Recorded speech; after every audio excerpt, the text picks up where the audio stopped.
come once again to discuss things.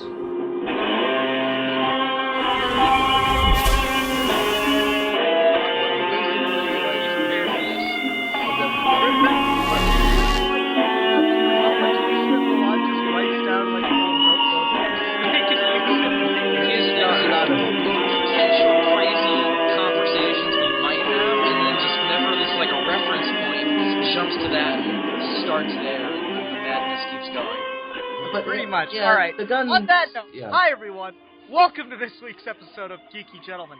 I am Sid Part 2. Joining me today is Milan Jeftik 1992, Zazubar, and joining us as a special guest this week, the Steve Baxi. Damn it, YouTube, and your naming conventions nowadays. No one has usernames. It's all fucking real names. Well, you can always change your real name and make it a username. Yeah, but still. Disappointment. It sucks all the magic out of it. It really does. Anyway, joining us is Steve Baxi for the first time. Yeah, thanks for having me on. Yeah, it's great to have you here. Alright, so, Bill, what are we discussing this week on Geeky Gentlemen? Well, on this fine edition of Geeky Gentlemen, I have decided it is time for us to discuss something that we have always danced around. I know I have mentioned this before, but it seems like something we would all have an opinion on because it's something, at least the core three of us, Steve, I'm not sure if you ventured into this on your own channel, have done on our with our YouTube work, and that is parody. Discussing parody, what we think works about parody, what we find funny about parody, and also if we think parody can be done when we think parody can be done poorly, when we think it can be done well, and just our thoughts on parody in general. Since of course we've done it on the show several times. We did the Nostalgia Critic parody segments when we were bringing that character on, which I always found fun. We did and I got to do a parody performance where I got to play a exaggerated version of Quint, so it's definitely something I'm sure we'll all have an interesting take on. Indeed. Alright, so since Steve's the guest, I'm gonna put all the pressure right on him at the very beginning. Steve, what in your mind is a great example of a good parody movie, but you cannot use any Mel Brooks examples because those are a given? Actually, I think this is pretty easy, honestly. The Great Dictator, Charlie Chaplin. Yeah, good call. yeah. The thing about that film is it ventures into the realm of satire, but satire is still kind of an offshoot of the topic of parody, so it still works. And it gets everything right with what a parody is supposed to be. It's an imitation.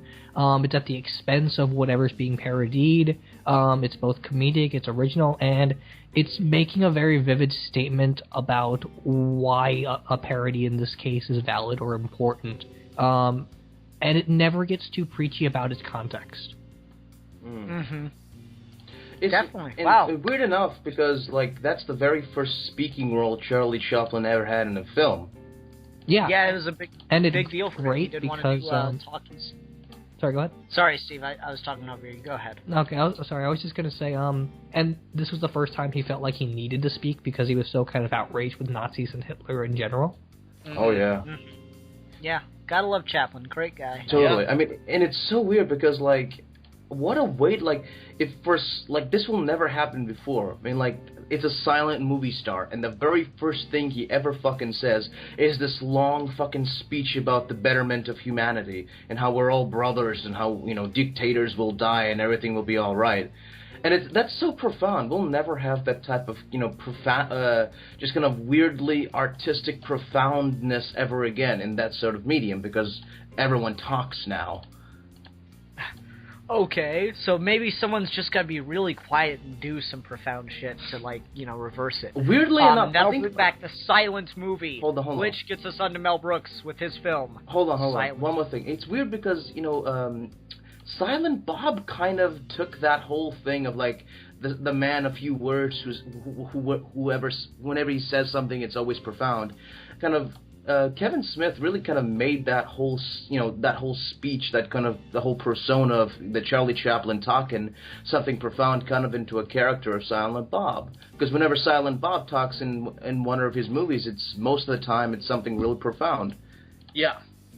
Yeah. Except for Clerks 2. Oh yeah. Yeah, when he's got nothing. That was something I got found very charming about Simon. Simon. Oh my God, I'm tired. Silent Bob. Simon Bob was his literate brother.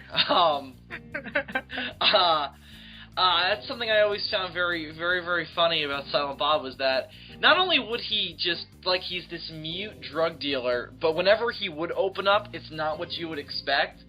So I would just love when he would just be so subservient to Jay the whole movie, and then as soon as he starts speaking, he just shoots Jay down at every turn. And it's just this, like, it's almost like the audience, I said this when we reviewed Clerks, I said that I always felt like Jay and Silent Bob more so, always took the place of the audience in Kevin Smith movies. And Silent Bob just kind of would say what was bubbling on the audience's mind in the universe of the film. So I think that is a good example of that. Chaplin is a dirty motherfucker. And I learned about him. I took a film classics course this semester at film school, and we talked. And towards the end of the silent era, or the beginning of the sound era, he made a couple movies that had a lot of sound elements to them, but he still refused to speak. And actually used that in really funny ways. It was a movie he made called I think it was called Modern Times, which is still my favorite Chaplin movie. The factory one, yeah. My favorite Chaplin movie still. And in it, he does these two really funny things where he plays with the audience who desperately wants to hear the little tramp speak by putting his voice in a place where they don't expect, by doing this kind of gibberish to go over the crowd noises. And then the funniest thing later on is the character is forced into speaking at this like dinner theater type deal, and he goes out there and there's a whole build up to him about to sing, and then he starts singing in fake French, and it's just fucking hysterical. That was my favorite Chaplin. It's good. All right, so. Wow, Steve, you got us going on Chaplin. Nice. Well, if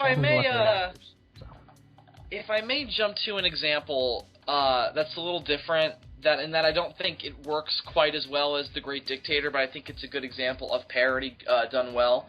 That's not Mel Brooks, because I would jump immediately to Young Frankenstein, which is one of my favorite. I know. That's why I said Mel Brooks, because it's just too obvious. Yeah, because I think Young Frankenstein is one of the best movies ever made. And I agree completely. I love Young Frankenstein. Well, let me just say this then before we get into Mel Brooks. Tropic Thunder is a movie that nobody I talk to has the same opinion on. Everybody seems to either think it's really funny or a complete train wreck. I'm somewhere in between. I think a lot of it is funny, but I also think a lot of it is very, very misguided, and just kind of falls apart. But the best part about that movie is the first 10 minutes where they do the movie trailers. Oh God, yeah. And they just do this like flash of just parodies of all these major cliches in modern Hollywood. You've got the crazy long action genre with the hero who's running out of steam, but he's still making the movies, a la like Bruce Willis in Die Hard, or I would even say like Harrison Ford in like Kingdom of the Crystal Skull. And then you've got the fatties, where it's the same actor putting a fat suit on to play all these different characters. Yeah. Then you've got the art house, like award-winning crazy method actor who's in all these... Yeah, it was Tobey Maguire, wasn't it? Yeah, and it's like about this monk who has like a relationship with a fellow monk, and and then there's the rapper turned would-be movie star, and it's just really funny because it's a movie made in the same system that had made these kind of movies, and it's just kind of lovingly but also very realistically poking fun at them, going, these things are stupid, but there's a charm to them. We can have fun with these stereotypes, because some of these actors have been in these stereotypes. I think Jack Black is probably the one who gets the closest to Jack Black and Robert Downey Jr. to being the closest in the field they're cast in. I mean, Ben Stiller has never been seen as much of an action star, but I thought that was those two were definitely the closest. But to me, Tropic Thunder hits a lot of those marks of being a really effective parody. That is both, it's irreverent enough where it's funny, but not too irreverent where I just get bored with it and just get distracted by how mean. Like, to me, you can do a parody too mean-spirited. Yeah. To the point where it's not funny anymore. And I think Tropic Thunder strikes that balance, for the most part, pretty well. Oh, I guess definitely. I kind of disagree with that a little bit, because I think Tropic Thunder does the same thing that Scary Movie or Not Another Teen Movie or Epic Movie does, where they get to the point where they stop the parody and they just go for the obvious cliche jokes, and not to effectively tell a story or to make like proper parody timings or points, but just to get a cheap laugh or get a cheap effect on screen. I agree. I think the last half hour is a mess. Let me throw in on what Steve just said, though. I like the first two Scary Movies, and I enjoyed Not Another Teen Movie because we only got one of them. And there's a naked lady in there. Yeah, I think I agree with you that they do start going for a lot of the cheap jokes, but I think what those three movies, have over all the other ones that came out, like Epic Movie, Epic Movie, spoof. That's what we need. We need a spoof movie. That'd be very fucking meta. Epic Movie, Disaster Movie, whatever. I think that those just go for, like, direct parody of a very specific scene after direct parody of a very specific scene. But I think what Not Another Teen Movie and the first two Scary Movies have, like, over everything else, is that they actually put their own characters in it, and that really made it stand out as something that, like, something very self-contained. Totally. And that really helped it. You know, it's a weird example, but the retarded cop character in the first Scary Movie, he's a very dumb joke, but at least he's his own thing, and, like, at least as far as I remember, isn't a direct copy of just another character that's supposed to be funny now. Oh, totally. And weirdly enough, those type of parody movies are kind of, like, they're essentially a time capsule for when you were when you're, like, 13, and those types of jokes kind of made you laugh. Like, hey, and then Hellboy whips out his dick and face fucks, I don't know, Rasputin or something.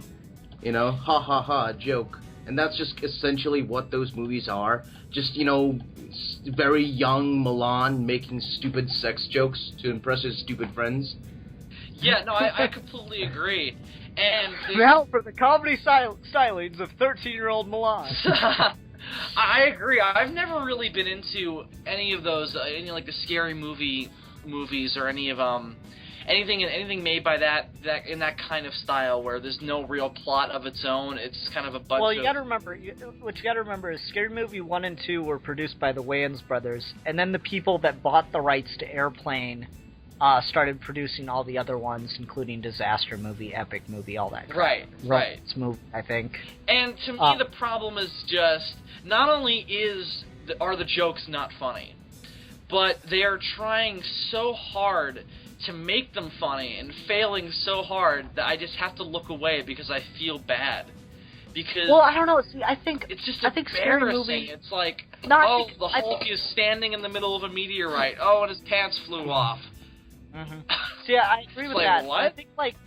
I think Scary Movie 1 and 2 had a lot of jokes in them that just worked really well on their own, or were just really silly or really funny. Like the one that it still cracks me up. Damian Wayans, I think his name is, the older one that's not the stoner in Scary Movie 1. He's supposed to be gay throughout the entire movie, but no one, like, picks up on it at all or anything. And so he's standing at his locker, and he takes the bottom of his shirt and loops it through the top collar of his shirt to pull it down to do that thing girls do. And he goes up to his friend, like, "This look gay?" And his friend's like, "Nah." And he's so straight-faced about it. and it's just so funny on its own. Yes, Steve, you're right, it's an obvious joke that doesn't really fit in with the plot or anything, but it keeps going on its own, and it's funny in and of itself, and I think that helps. I think the problem with parody movies nowadays is that they're too self-aware. Not self-aware, but they're... The thing with parody is that if you want it to be funny, you gotta be straight-faced about the most ridiculous of things. I mean, like... Yes. Yeah, because, the parody movies like Epic Movie, they're like, I'm about to do a cool, wacky thing. Oh, I did a wacky thing. Look at me. You know? And people generally seem to forget what parody traditionally is, just as a literary concept. Like, if you go back to Aristotle and ancient Greeks and what their definition of a parody was, like specifically Aristotle, it would basically be something that is there to imitate, like epics, and mock the heroic structures, but not because it's funny, but because there's a counter to it. There's a point against it, or there's a side to it that isn't seen traditionally. And we lose that when we go to, like, these really, really cheap 13-year-old jokes with epic movie, disaster movie, superhero movie, or whatever. Superhero movie is what I was thinking of. Because it's not about showing the inconsistencies of that genre and of the structure of what those genres are and what we buy. Like, superhero movie is really trying hard to make us laugh at the original Spider-Man and by adding all these, like, pee jokes to it and, like, throwing old people in, like, a wood chipper joke. Superhero movie almost works, but I'm not sure how much of that is just me having fond memories of that night. Well, to me, superhero movie strikes me as like somebody watched the original Spider-Man with a friend of theirs, and they riffed the movie making jokes, and then all the jokes they wrote out, they filmed, and then made their own movie out of those jokes. Yeah. Like, oh, imagine if he was peeing when he was up on the ceiling. Yeah. All right. We'll get back to superhero movie in a sec, but I want to see if Steve can help me out on this, because he reminded me of something, and I cannot remember the name of the writer. I'm 90% sure it was in ancient Greek times, though. Didn't some guy write a play that, like, he just hated Plato and Socrates and all that stuff, so he wrote a play in which Socrates came down from the heavens to visit the academy, and all the students were measuring how high fleas could jump with their farts? Like, I swear I remember reading something like that. It was like this ancient parody. And maybe it's not ancient, maybe it's more modern, but, like, I swear I remember hearing about something like that. It sounds really dumb, but it's like it's really old, I think, if I'm remembering it correctly. That sound familiar at all? One of the writers. It sounds vaguely familiar, because there is a play making fun of Socrates specifically called The Clouds, but I don't think that's it. I'm pretty sure that's what it is. Is it? I very specifically remember there's something about Socrates descending from the clouds. Okay, that may be it. Yeah, like the students of the academy are trying to scientifically measure how high fleas can jump using their farts to propel themselves. So it's not like fart jokes were something invented in the 20th century. Mm-hmm. Yeah. I guess the only reason I was hesitant to say it might be The Clouds is because The Clouds is often considered like the first ever comedy of ideas. Yeah. So I remember that piece being a little bit more highbrow than that, but I don't know, you might be right. Well, I don't think it was like a main crux joke, but I think I remember hearing Professor talk about it one time, and I'm pretty sure it was really like antiquity. And like he just mentioned that, I'm like, oh, you just made me think about that again, and I haven't thought about it in like 4 years. Yeah. But with like the point of that play, like The Clouds or any other play that we talk about in Greek times, they were there because they didn't agree with a specific part of the social norm. Like The Clouds was written because they considered Socrates to be morally dangerous, and so they wrote a play about a counter to his points, and that's kind of where parody stems from. So as the more we get into parody, we get to this point where it only exists because certain formulas are outdated, so we have to make fun of them. And they start to lose the idea that parody's not just there to recycle old ideas, it's there to challenge old ideas to become better. Mm-hmm. And I think that's one of the big problems that not only Mad Magazine but SNL and a lot of other sketch comedy shows have really run into. A lot of things try to do parody of movies that are out. Mad TV, every single new movie that comes out, they have a 2-page spread where every character has a revised name that makes fun of them, and then they do like a 5-page mini comic in which they try to point out all the plot holes in the movies. And I mean, my favorite ever was X-Men 2, when they did L-Men 2, which was Losermen or something like that. And you know, Wolverine was Wolverspleen, and he had like a can opener and some Swiss Army knife claws. Like it was really stupid 13-year-old jokes, but they like pointed out a lot of plot holes with X2. Don't get me wrong, I love me some X2, but a lot of plot holes that I still go to this day. Number one being Magneto's plan completely changes between the first movie and the second movie. Turn all the humans into mutants. Kill all the humans. Like they do a really good job pointing out plot holes and stuff, but like I've read some Mad. You know me, I'm a huge Mad fan for back when I was into it. I did not know that about you. I didn't know you were into Mad Magazine. Dude, I have Mad all over my room. Like I'd take issues of Mad. I'd get one in the mail and one at the store, and I would cut one open and take out the pages and stick them on my wall. Bitterman's one of my favorite comic strips of all time.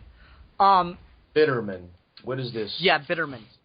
Bitterman's fantastic. Alright, quick Bitterman bit. Alright, runs into a girl that he knew in high school, and he and her are talking, and she goes, "Oh my god, John Bitterman. Alright, this is gonna sound so silly, but in high school, I kinda had like a crush on you." And he's like, "Really? Well, wanna, see if that old flame ignites?" And she goes, "Oh god, no, I've been through way too much in my life since my idiot days in high school to go back to a loser like you." And then he's just sad. So wait, so basically Bitterman is Milan. Bitterman is exactly Milan. Bitterman's great though. Like there's he walks in on his nephew, Johnny, looking up, trying to put in credit card information for porn on the internet. And he sits down and he's like, "Johnny, I'm so disappointed in you. I can't believe that you do something like this." And Johnny goes, "I'm sorry, Uncle Bitterman. I know I shouldn't be looking at porn."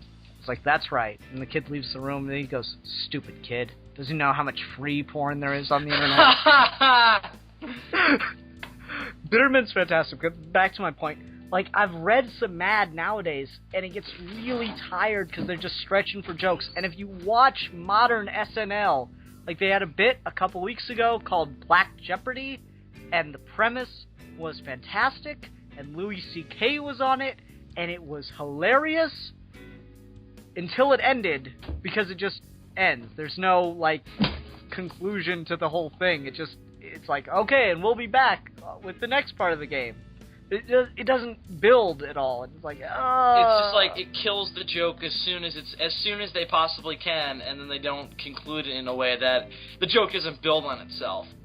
Exactly. Which I think is a problem that a lot of comedy tends to run into. Is you have a really funny idea, and you just cut right to the funny idea like halfway through the joke, but then you have to get yourself out of it. You can't just cut or just stop, because then it just feels incomplete. So then you have to wrap it up. But by the time you wrap it up, it gets so dull and it's not funny anymore, so then the audience doesn't remember why they laughed at it. And Family Guy combats that problem and makes it even less effective, because all of their jokes are, here's something that sounds funny, so let's interrupt the story with a quick flashback of something ridiculous, and then get back to other jokes. Yeah, and then you have to remind yourself why that even came up. Yeah. Certainly the cutaway gag works from time to time. I mean, I'm sure everyone here can name at least one Family Guy cutaway gag that makes them laugh. Oh, sure. I can. But they're funnier on their own, though. Like, I'll just go on YouTube sometimes and just watch them and find them quite funny. Like, especially, there was one where Stewie kicked some guy down the stairs and he made like this like rhythmic pattern out of it that I thought was really funny. And then he dies. I don't think he dies, but I remember that making me laugh when I first saw it. But to me, it's just like what Family Guy did was they would just the structure of Family Guy when I used to watch it seemed to be this: they would introduce a minor problem. And then by the end of the episode, that problem would be so exacerbated that you didn't even realize what the original problem was. Mm-hmm. So, what tended to happen was it almost just seemed like all the jokes... There was no cohesion in Family Guy. Everything just seemed to come out of nowhere, and then by the time all these jokes hit you out of nowhere, you just didn't realize where you were anymore. So then once you didn't realize where you were, where you had lost track of it, the show would end.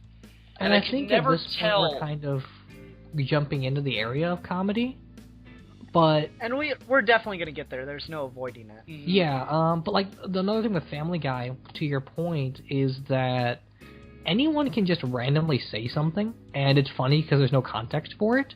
But, like, the art of humor is making it fit into a context, and Family Guy does the exact opposite, and somehow it has a following.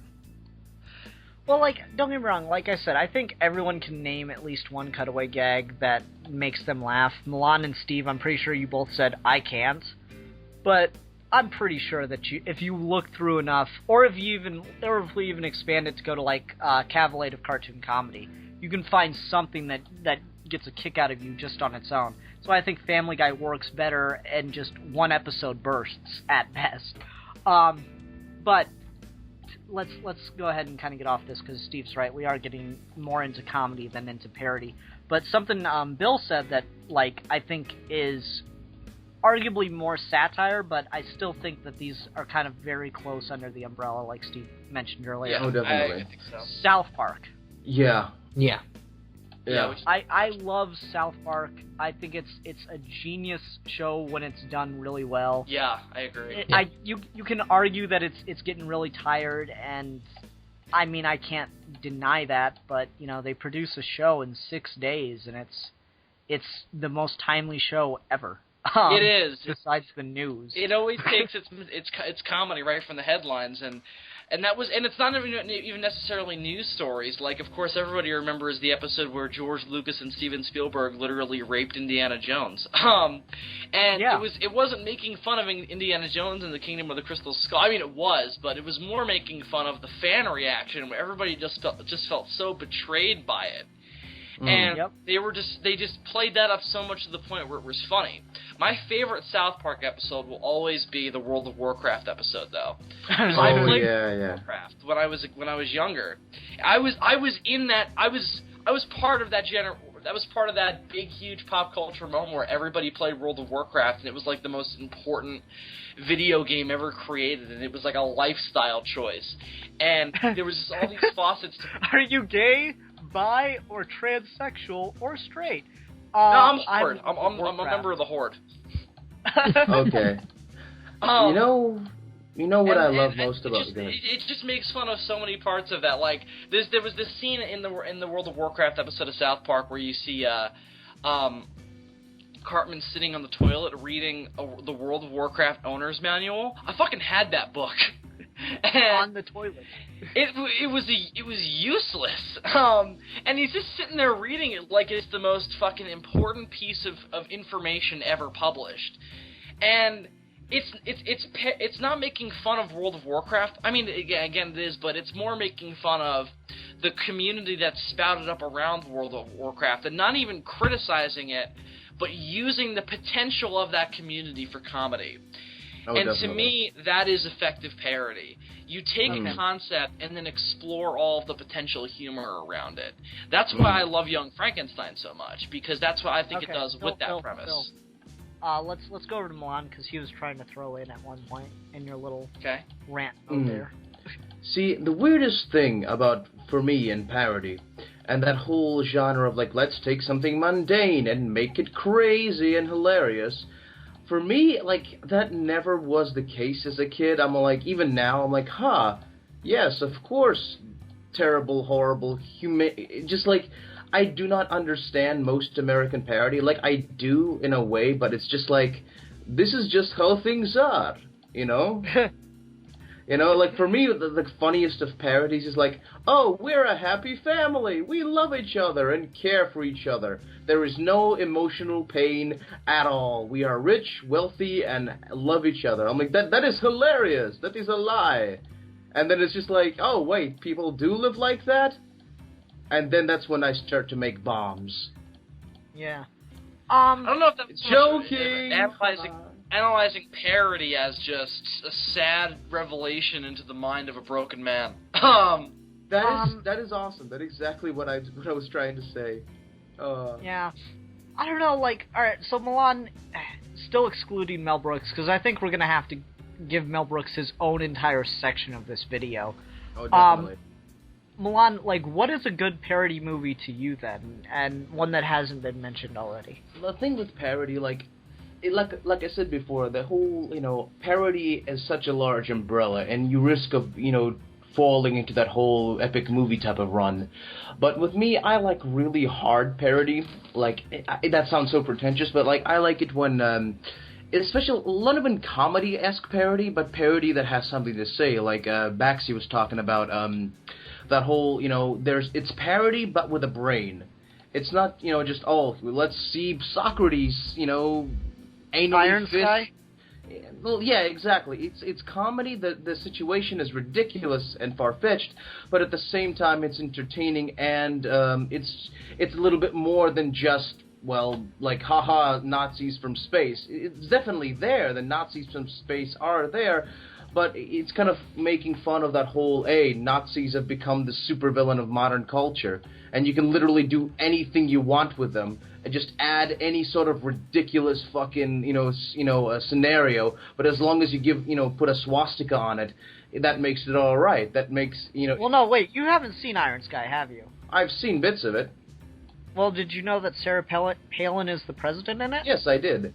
Okay, and that there's a weaponized space station called the USS George W. Bush that turns into a robot and shoots nuclear missiles like they're fucking bullets.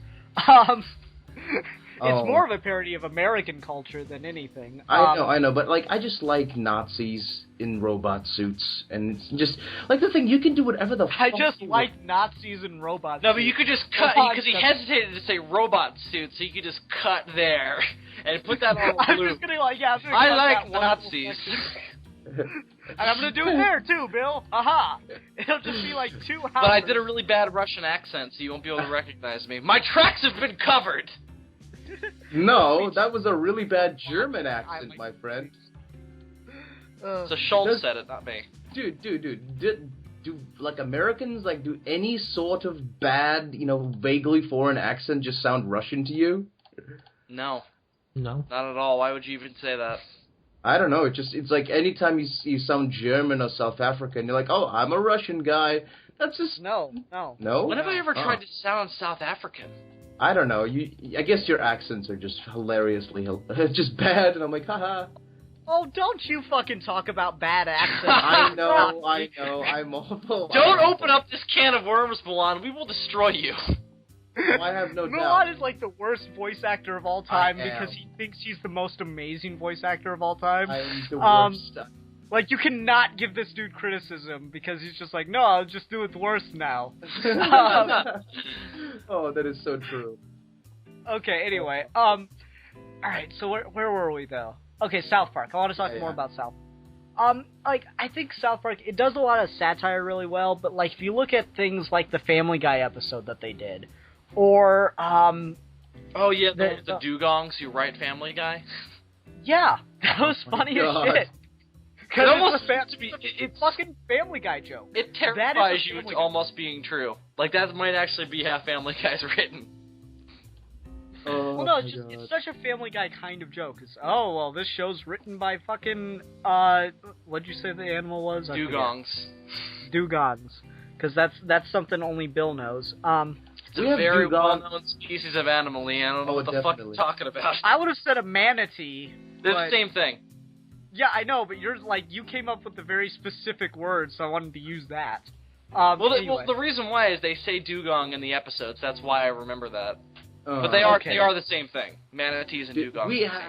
We have this amazing aquarium here in Sydney, and it's filled with dugongs, and we're like, swim with the dugongs. And we just throw things in there, and they write episodes of Family Guy for us. Yes, funny enough they do. Insult them. They'll do terrible things. Oh, definitely. And basically, we also have a Shark Tank that we throw producers into. Okay, anyway. I love the Family Guy episode of South Park. I love the 200th and 201st episode is some of the best television that's ever been made, in my opinion. It's just, it's one of the best anniversary episodes for a show ever, and it does so much right. But the other really good South Park episode that's very, very much parody is, Imagination Land. Oh my god. I think that's a 3-parter. The Imagination Land's really good because you know me, Bill. I love me some strong continuity nods. You do.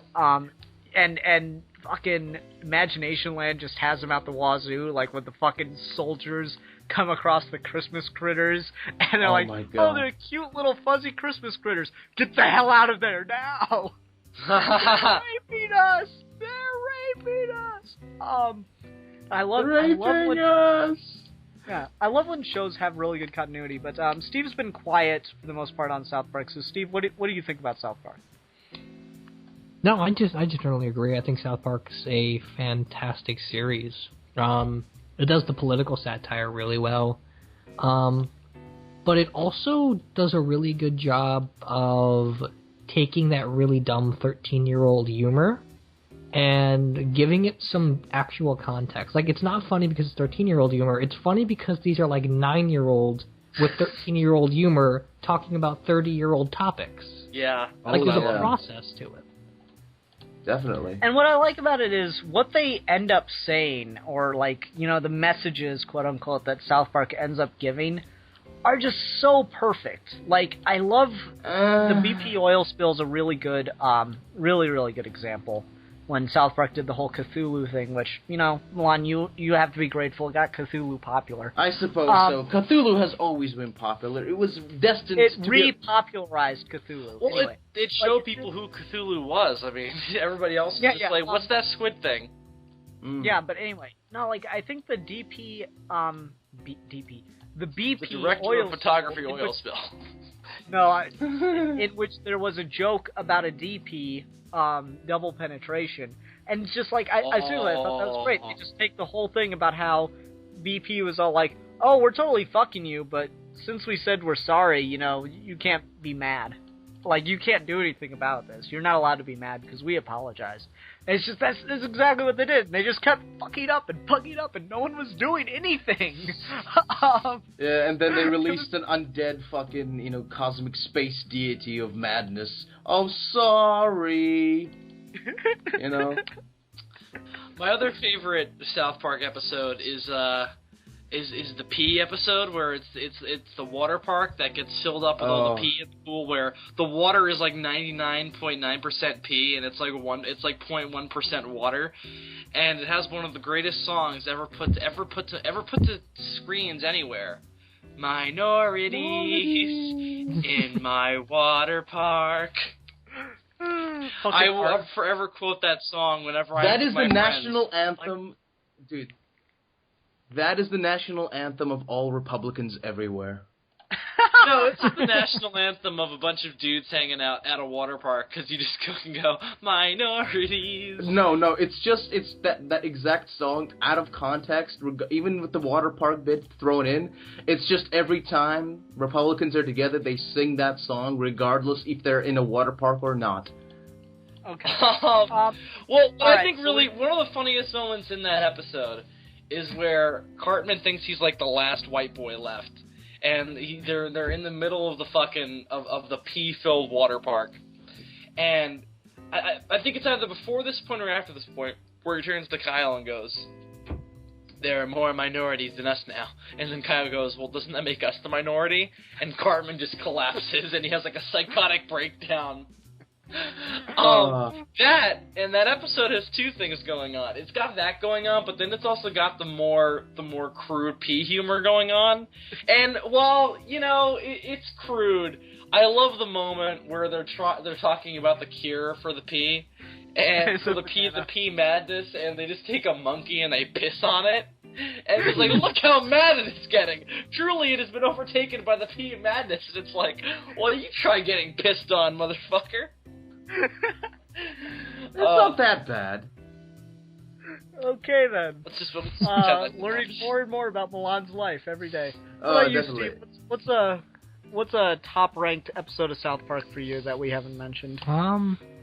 I guess there's just so many great ones. The Internet Piracy one is really good, where they have those artists and they kind of try to blackmail the kids and say, like, now they can only afford one private jet instead of two.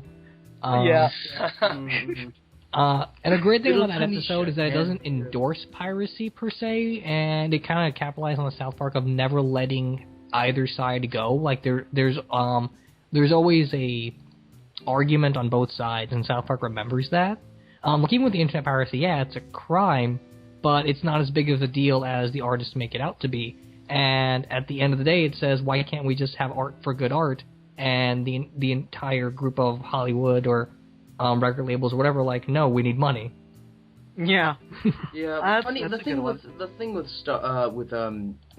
South Park is, like, there is that criticism about it, that it's just like, oh, it refuses to take a point, it refuses to take, like, a genuine, like, stance on anything, and kind of with its, non-action, kind of sort of underhandedly, backs up the status quo regardless. So even if the status quo is shit, the fact that they go and say at the end, oh, can't we just get along? That's just kind of, saying, oh, yeah, well, that, let's not change, so nothing will be ever, a movie Bob talks about this a lot. And, like, sure, I do love South Park, but, like, South Park is a show with, it's a comedy show. It's not its job to fucking change the world. It's there to make you laugh and make you think. It's everyone else's job to fucking change, regardless. I agree with you, Milan. I think it's supposed to just make you aware of, like, how ridiculous some of the situations in the world can really be. I think it's just meant to make you aware so you stop taking it so seriously and then decide whether or not it needs to change. I don't think it's meant to change the world on its own. John Lennon tried that and he got shot.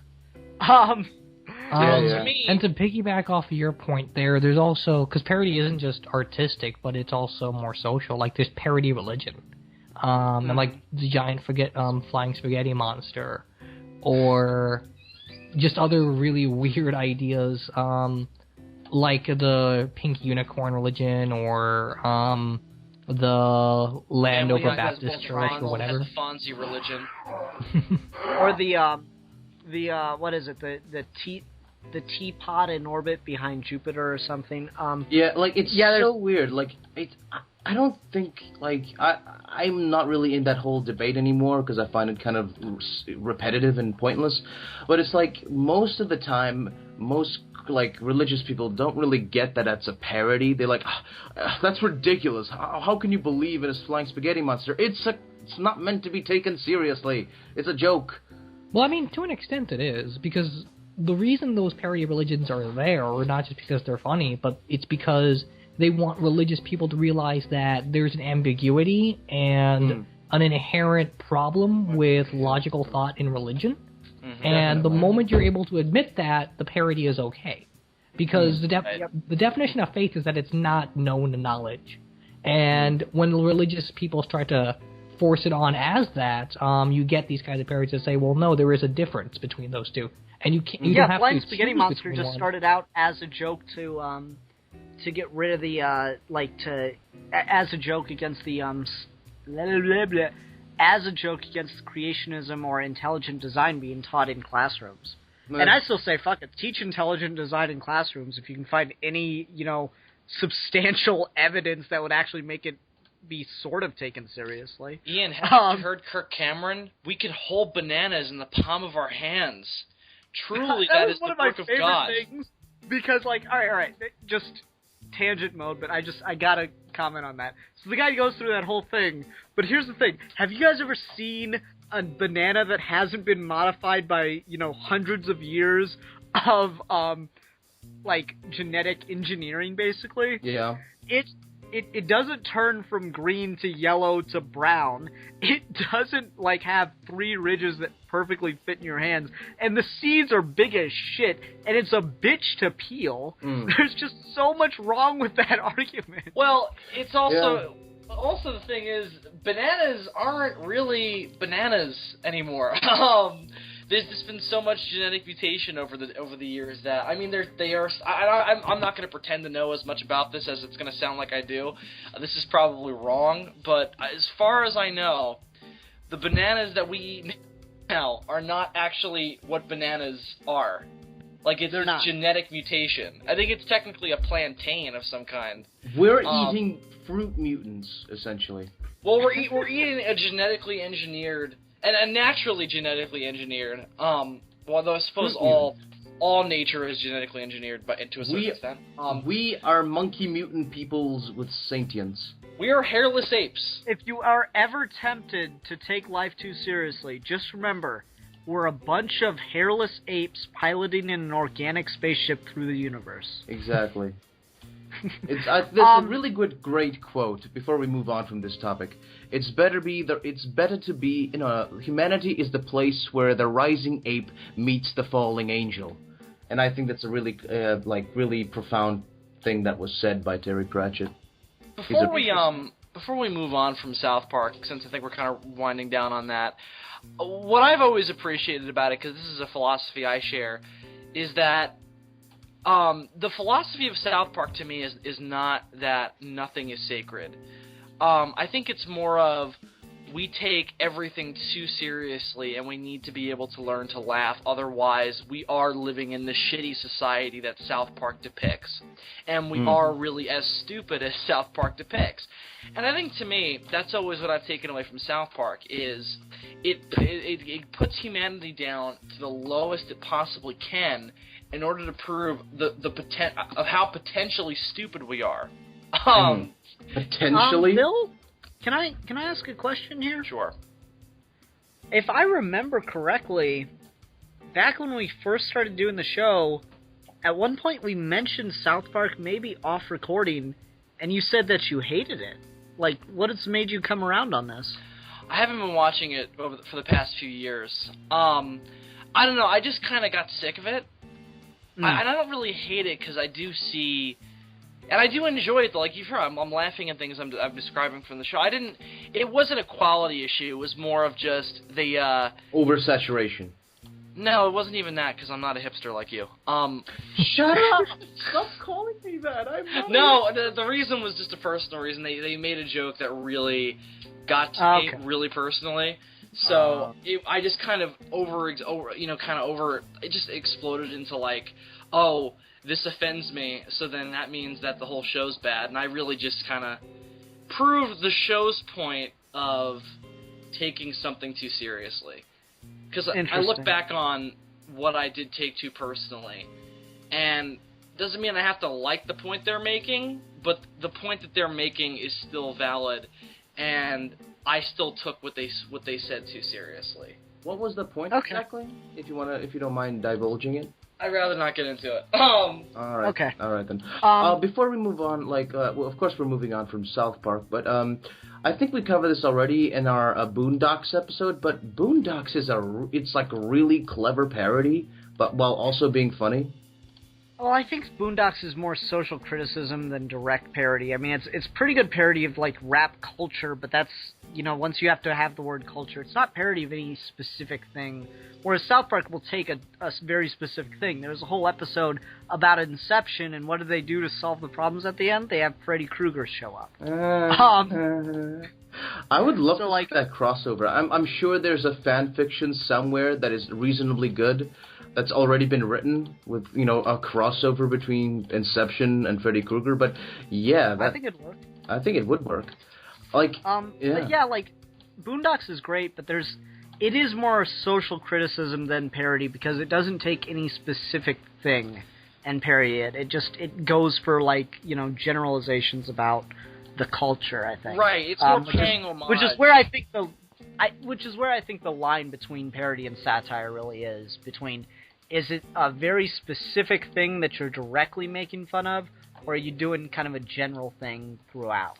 All right, so I'll let you guys choose, but we've got to talk about both of these before we finish the show tonight. So, do you want to go on to The Onion or Mel Brooks? I have more to Why say The about Onion? Mel Brooks than The Onion. How would you not talk about The Onion? It's a parody of news. It's a parody? Well, it's a parody of major news programs. It is? I always took it as like proper news. There's a Facebook page, I think, where you can follow. It's all it does is post screen caps of other people's Facebook pages that took The Onion as actual news.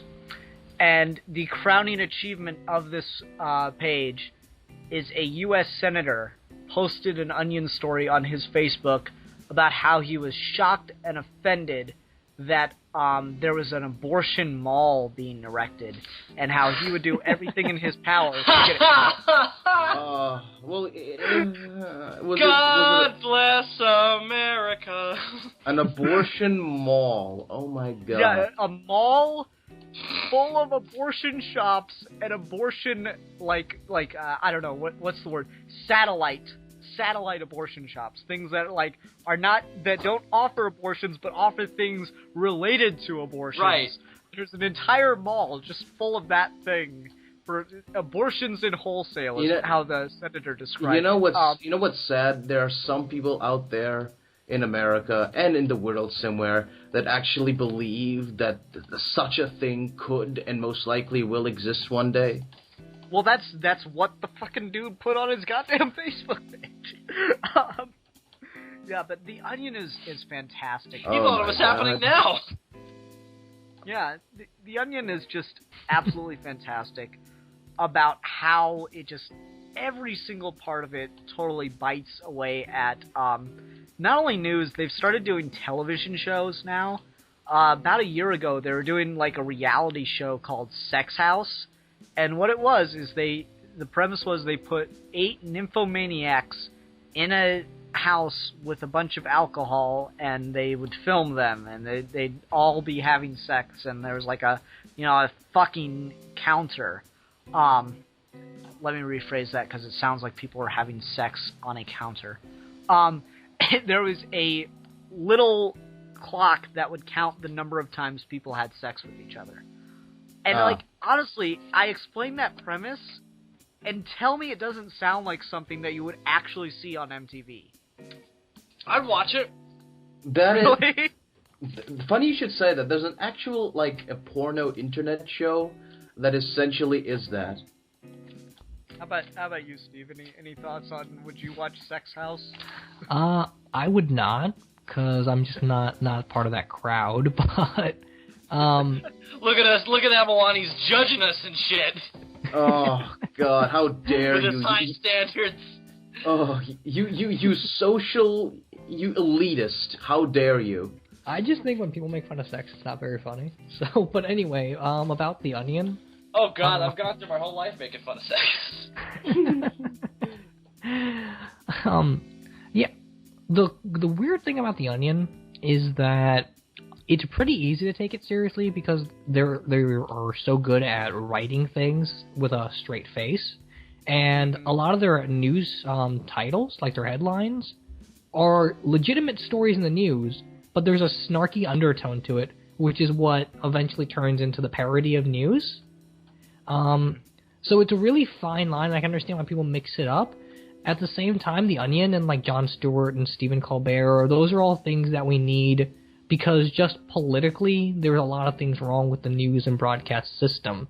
And The Onion, Colbert, and Jon Stewart are stuff that bring it to light. And The Onion also has, legitimate sources of information, it has the AV Club reviews and stuff like that. So it's by no means dumb entertainment. Bad lately. AV Club were doing some really great videos a couple of years ago, and then they just quit, and now they do some really strange things that kind of suck.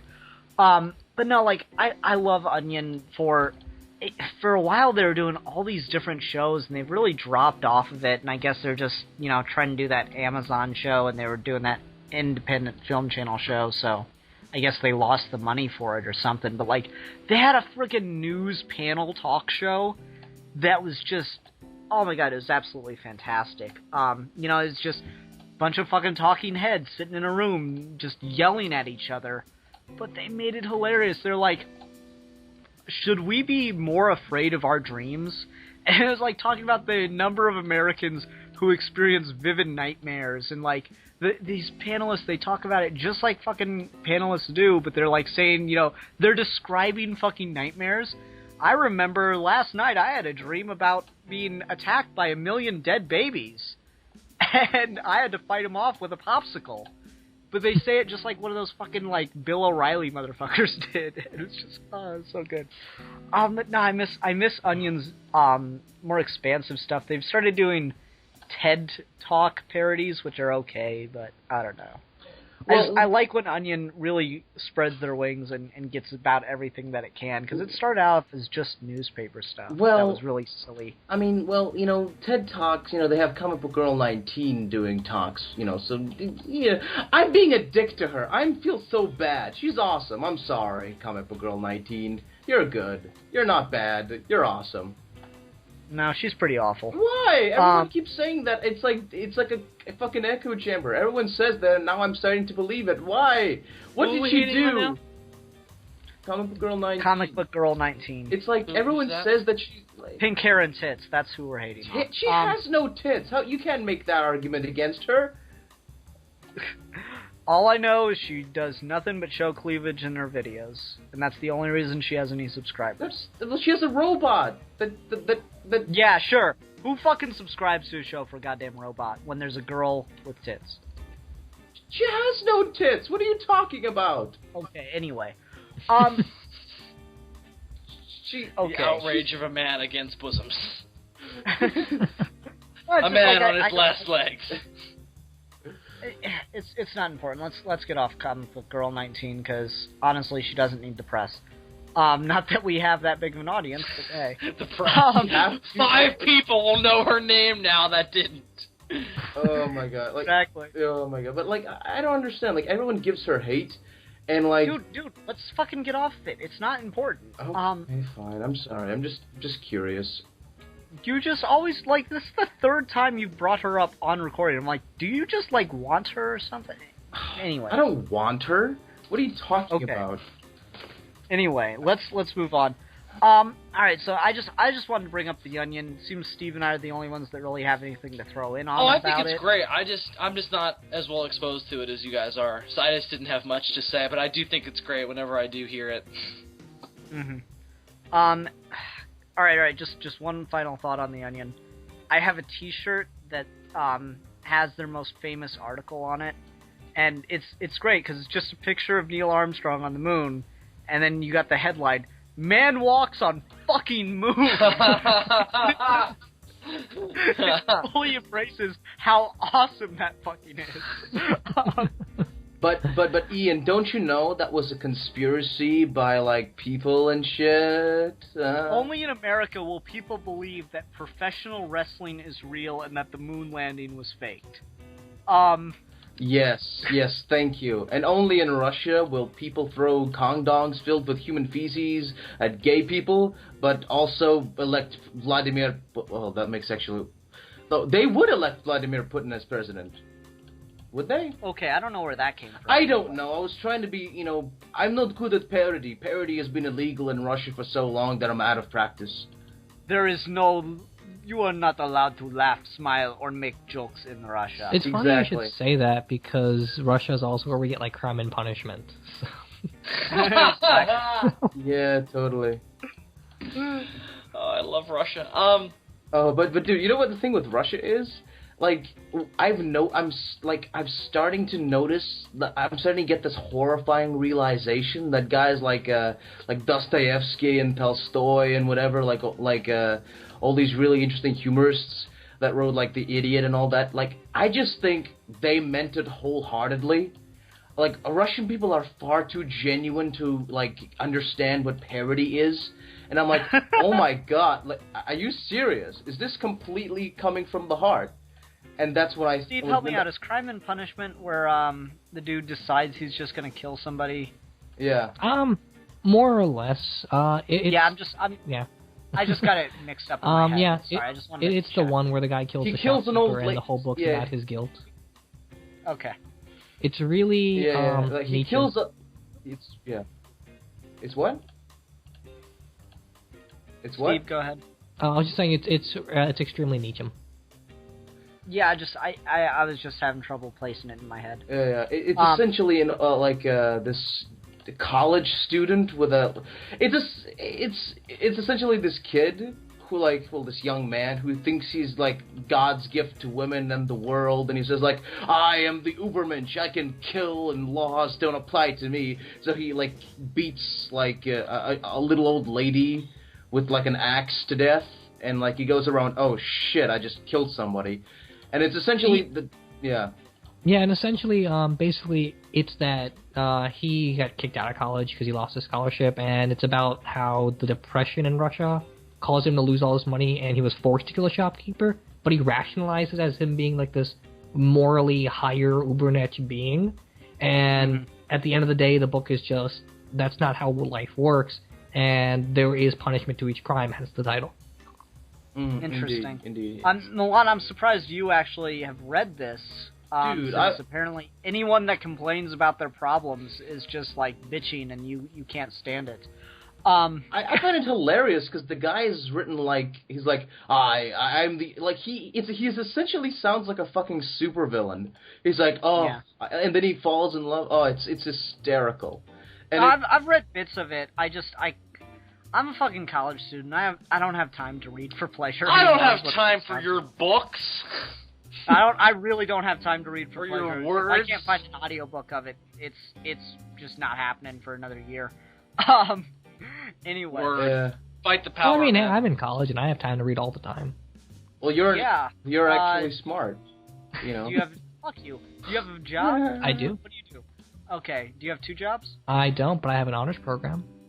Ooh, he got you there. I don't have time to read. I do the show. I do a lot of other shit. No, it's fair. I'm just joking. No, I he's judging you. Listen, don't listen to that calm demeanor. He's judging you right now. He's a I know he ass motherfucker. But to justify myself, I listen to a lot of audiobooks whenever I get the chance. But you know, I do the same. I just listen to the voices in my head that egg me on to do terrible things. Interesting.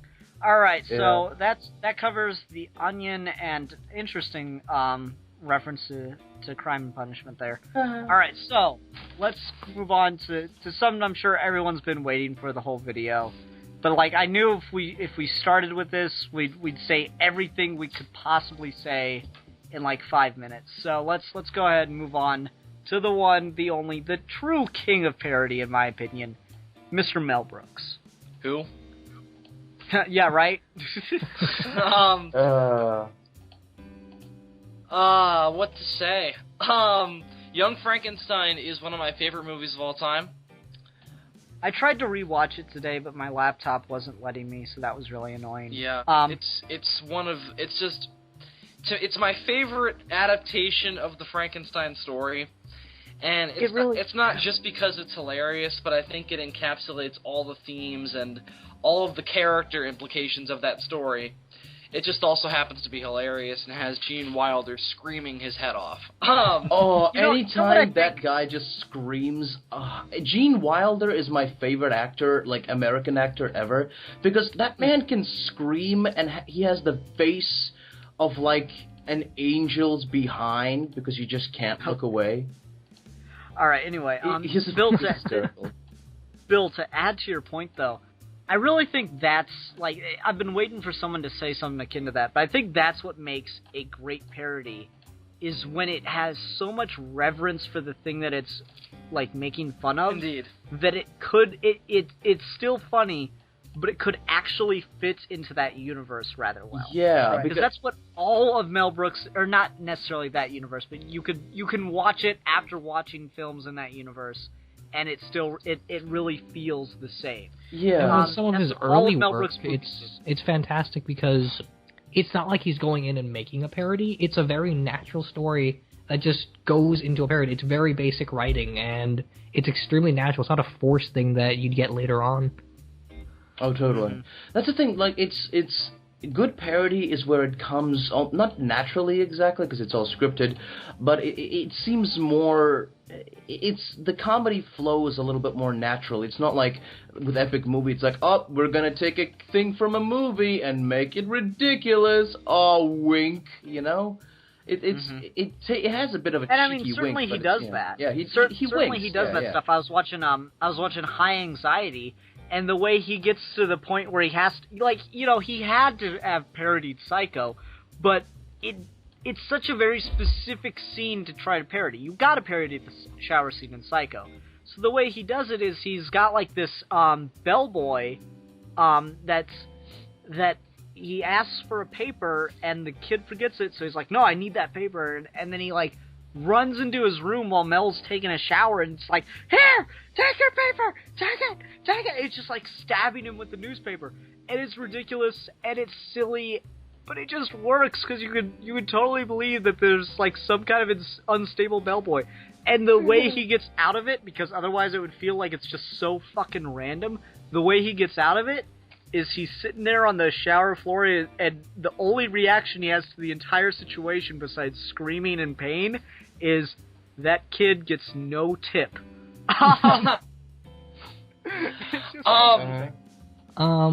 And with Mel Brooks, we should also be careful to not run too much into the category of farce, because that's definitely there. Yeah. Elaborate on that, Steve. Well, because Young Frankenstein's clearly a parody, but then you get to things like Robin Hood Men in Tights, where it's a parody, sure, but it's a really bad film, and you get into this point where it does become an utter farce of what it's trying to do, and not in a good way, like Naked Gun or something like that. And farce is just a completely different style of humor where there are no rules or restrictions on what you can do, and it's not quite the same as parody. I guess that's what I did then. Sorry, you just made me have a reflection about Ian and Bobby's epic quest to write a movie. He just had an epiphany about why his life failed. No, I always considered my movie just like a kind of a parody thingy, but no, I think it's definitely more of a farce with that definition in mind then. Anyway. I mean, High Anxiety definitely has parody to it, but there are certain parts of that film that are basically farce. I agree, but I think one thing that helps that film, and one thing that a lot of people don't know, is Hitchcock helped him write it. Yeah. And that's, you don't, as soon as you know that, you can see it.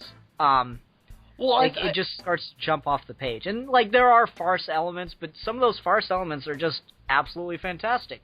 Like when his girlfriend goes to meet him in the park, and she pulls up in a car that has a plaid paint job on it, and she gets out of the car, and she's wearing plaid pants that match the paint job and a plaid shirt that matches the paint job, and she's got a plaid purse that matches the paint job. It's it's a 2-second scene that has nothing to do with the rest of the movie. It's hilarious. I think what I've always loved about Mel Brooks is that he's always been able to take the parody that he wants to do. And you can look at Spaceballs, Young Frankenstein, Blazing Saddles, silent movie. And he's able to take the humor and inject it into a story and into characters that you like, regardless of the fact that they're making you laugh every 6 seconds. Like, take Young Frankenstein, for example, just because that's my favorite and that's the one I'm the most familiar with. You like Frederick Frankenstein, regardless of the fact... Frodrick. Oh, I apologize. Igor. Frodrick. No, it's pronounced Igor. Igor. That man's eyes they told me it was Igor. Well, they were wrong there, weren't they? I got nobody. Walk this way. No, this way. This is just gonna turn into us quoting Young Frankenstein very It might. Totally, you know totally. what? But Ian, you just gotta let it happen. You gotta let it happen. You gotta let it happen. Go on with what you're saying, Bill. But you like those characters. You like Igor. You like the monster, regardless of the fact that it's a parody. And it's just a well-told story with well-rounded characters. Despite the fact that again, and it makes it's necrophilia funny. And it makes necrophilia funny. Oh, sweet joy of life and love. I guess. Oh my god, I never thought of that way. You've now ruined that scene for me. A reanimated corpse having sex with a woman. Oh, I'm sorry that I've ruined that for you. Isn't necrophilia? My god! But like that scene was beautifully seen for me. I have a question. Is it necrophilia if the corpse is reanimated? Because isn't necrophilia dead? But it is. Steve, you're you're the other philosophy guy. Come on, help me out here. How is that These are the big questions. I guess it depends on whether or not you're a Ghost of the Machine theorist or just straight up materialist. Because if it's Ghost of the Machine, then yeah, it's still necrophilia because there's no soul there. But if it's just straight up materialist, then no, because he's technically alive. Hey man, it takes a soul to appreciate that fine violin playing. Oh, totally. But like, the thing that I want to talk about is mean-spirited parody, like stuff that Alan Moore was kind of known for, and that whole kind of vein that was running through comics for a little while. That whole, superheroes are dumb and stupid. Let's point out how ridiculous they would look like in the real world. And I think, sure, that's just what every medium goes through, that kind of self-hatred and, adolescent loathing. That happens to every medium. But I think, we get books like Watchmen from that do kind of mean-spiritedly, point fun at the superhero concept. But I think it would help if it wasn't so good. Exactly. Yeah, and I don't think Watchmen is really parody. No, Watchmen isn't parody as much as it is. It takes a bunch of archetypes and then tells a different story with those archetypes. I guess it's really just an exaggeration of a concept. No, it does. As a parody. So, but strangely enough, it does work under the same theory as a parody, though. As we outlined earlier, it's just not funny. Well, it's not. Parody doesn't have to be funny. Yeah, but I think in the modern connotation, it kind of has to be though. Not really. It? No, modern times are wrong. Let me rephrase that. It has to try to be funny in the modern context. I suppose. I would agree. It's just by the modern definition, in my opinion. But it's funny that Watchmen isn't, but it definitely functions in a similar capacity of taking this very classic story and then emphasizing different parts of it and kind of retooling that genre. Yeah, what were we saying now? I don't know, mean-spirited parody. Yeah. I'm trying to think of, a good example of something that's just really mean-spirited and just, it's not fun. Yeah. There's a lot of parody, alright, it's a weird thing to go to, and I'm sure we're gonna cause a lot of debate in the comments or something. No, that's truly hysterical, Ian. Okay, anyway, a lot of what the I hate to bring this shit up, but it's the only thing that's coming to mind. A lot of YouTube atheist stuff is just really mean-spirited, not funny at all parody of Christians. And I'm not a Christian, I'm an atheist, I'll admit that readily. I just I guess my problem with it is just the arrogance and the you're so stupid because you're Christian kind of thing. And it's just mean. Mean is mean. Yeah, it is. It's just bullying, isn't it? I mean, it's not bullying. I'm not a fan of that. It's so superiority. It's it's got such a superiority thing to it. Oh, one of my first tweets was, I cannot stand atheists who think they're smart simply because they are atheists. Yeah. And that's I feel it's those people that make that kind of thing. Yeah. And the prime example of it, it's not a parody, but the prime example of it, anyone that seriously makes the argument that God is Santa Claus is just a fucking idiot or arrogant as shit. And I'm not sure which. The thing with that is, I think the majority of that kind of vile, kind of overly, cynical shit comes from the younger recruits, the people who, I'm sure we all went through this phase of we figured out, oh, wait, there is no God, and we kind of became angry. And we said, like, oh, I'm going to make fun of this in the cruelest way possible. And over time, we kind of, yeah, there is no God. I'm not going to be a dick about it anymore. And I think that's just how it goes. Like, I'm taking summer classes, and I got a little bit of a break between classes where I just sit around and, like, I think it's happened 3 times now where these, what do you call those? Those, like, people that try to get you to come to their church or whatever come by and try to talk to me. And they're like, so can I ask what religion you are? I'm like, I'm an atheist. And, to be fair, guys, don't, any Christians listening to this, don't go, like, picking fights like this where he goes, oh, well, like, what makes you think that there's no God? I'm like, dude, don't ever ask an atheist that, because so many of them are just waiting for that moment. Yeah. And frankly, if you don't bother them, they won't bother you.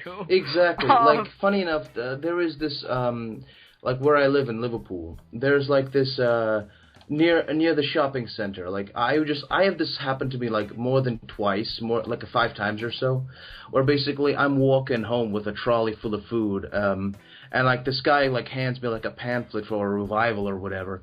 And I'm going, oh, no, thank you, I'm an atheist. I'm not mean, I'm just like, no, thank you, I don't believe. And it's like, okay. And he goes, like, oh, it won't help you. I just stop and say, excuse me? It won't help you. What won't help me? That you're, being an atheist. I say, like, what? The Bible says there's no such thing as atheists. I'm like, ta-da! I'm one of those. And they're like, no, it's why don't you believe? And I just have a really kind of, like, sometimes I have the time to talk, other times I don't, but they kind of rope me in. And, like, there was this one guy, like, blonde, blue-eyed, like, fella, who came up to me and, like, started talking to me. I'm like, why don't you believe? I'm like, well, like, the history, it all seems like a lot of nonsense, and, historically speaking, you can see the seams. And he basically asked me to give him some examples, and I gave him the stuff with the trial in Mancia, like how the Bible was written, and he kind of walks away. Like, I start talking, he's like, his eyes go dull, and he walks away. And this happened once again with a Muslim fella who came up. Like, the thing is, with the Muslim fella, I had a cart with ice cream and meat in it, and it was a hot day. And he come up to me, he's like, my friend, I don't think the fella spoke English very well. And he tried to, like, he started talking about, like, God, creationism and all that stuff. I'm like, my friend, I have to go. The ice cream is melting. He's like, no. God, you are a sperm in God. God is more important than ice cream. Nothing is more important than ice cream. I got robbed for ice cream one time. Yeah, exactly. My friend yelled at me once over ice cream. Yeah, exactly. He insulted the way I was raised. Ice cream is the most important thing ever. Exactly, and he's like, he kept me, like, he stood there, wouldn't let me go. I'm like, dude, I have to go. Like, no, God is important. I'm like, oh, I don't believe it, dude. Like, why don't you believe? I'm like, I just don't. I don't have time to fucking go into it. I have ice cream that is melting. And it's like, I don't know. Well, I guess with a lot of those, it's just who your audience is. Like, if you're actively being recruited, the best thing you can do is just escape with no time and no explanation. Because the moment you try, like, if you're being recruited by someone, the moment you say that I am this firm stance, they're going to start recruiting you. It's just like simple human psychology where the moment you take a stance, you have to pull them in. So the more ambiguous you are about it, the easier it is to get away. But then other times it's, do you really sit there and debate your theistic ideas with your grandmother who's not going to change their view? Or do you really sit there and do that with people who aren't as eloquent as you? Like, there's lines to draw. Oh, definitely. There's lines to draw. On like, the idea of, like, the mean-spirited parody that brought us to this, though, with the like with my example of, the very kind of just mean atheist stuff online and stuff like that. Hello, Steve? Was kind of doing the hello. Oh, I could barely hear you. Did you, like, lose connection or something? We can hear you now. Okay, there we go. What was your question? Because you were cutting out. Oh, sorry. I was gonna ask how would blah blah blah blah blah. Now that I'm cutting out, now that I'm not cutting out, I can't talk. Like I made the point earlier about just like kind of the mean-spirited parody and the atheist kind of approach to that. Like, do you have any thoughts that you wanted to get out on that? Because we kind of glazed over that topic before you had a chance to throw in. Yeah, just a little bit. In the form of parody and mean-spirited, that just comes down to how pushy you are about your ideas. Because ultimately, whether it's parody, whether it's an argument or whatever, it's about the presentation. And if it's just a story, you have to keep it like that, and you have to keep your personal beliefs as minimal as possible, because you don't want to convert people as you're reading. You just want to present things.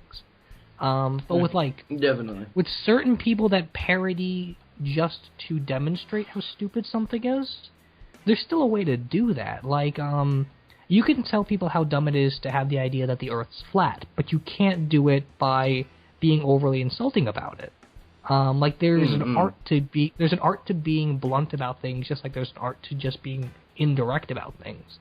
And the invention of lying. That's a good example of this. I just think it's mean. I don't think it's funny. I don't think it's clever. I just think it's mean. Yeah, it is. And a lot of times what the problem is, like when we get into religious kind of things where people parody religions and they are really forceful about atheism is right or Christianity is right, they don't realize that there's different contexts for these kinds of things. Like, people are going to have different arguments for all of this from every perspective, and you can't just force an idea down someone's throat because they're not you and they're not going to rationalize it the way you are. Like, no, it's just like Ricky Gervais just tries so hard to make himself the victim through the majority of that movie. I'm just like, dude, you're just being an asshole right now. It's really fucking mean. Well, the thing with that is just, I think like the majority of that stuff, it's mostly like echoing, because whenever I have a conversation, like personally, like whenever somebody's gonna come up to me and ask me like, are you a Christian? Are you this or that? I'm gonna answer truthfully. I'm not the type of person who's afraid to answer truthfully. I'm like, are you an atheist? I'm like, yeah, sure. I'm not gonna be angry about it, but I'm gonna be truthful. And if they wrote me into a conversation, I said, sure. If I don't have time, I don't have time. I just don't like social cowardness. But the thing is with that is, on the internet, if you try to have a conversation with people, you're mostly just hearing the exact same arguments over and over and over again. And I understand how that must feel, because instead of actual people, you are seeing, comments and, anonymous, usernames, and they're asking you the exactly the same thing you were asked a bajillion times a few seconds ago. And of course, that kind of disconnect fuels the kind of atheistic wrath, because I already talked about this a billion times. Why do you keep asking me? Well, like I said before, whenever I have a conversation with people who are Christians, like, on a train or whatever, they always bring up exactly the same arguments. But whenever I start, refuting them with like the atheistic ones, they get really, interested, because they never heard those arguments before. And like, wow, thank you, I never thought about that before. And the thing is, it's how you communicate with people. It's not.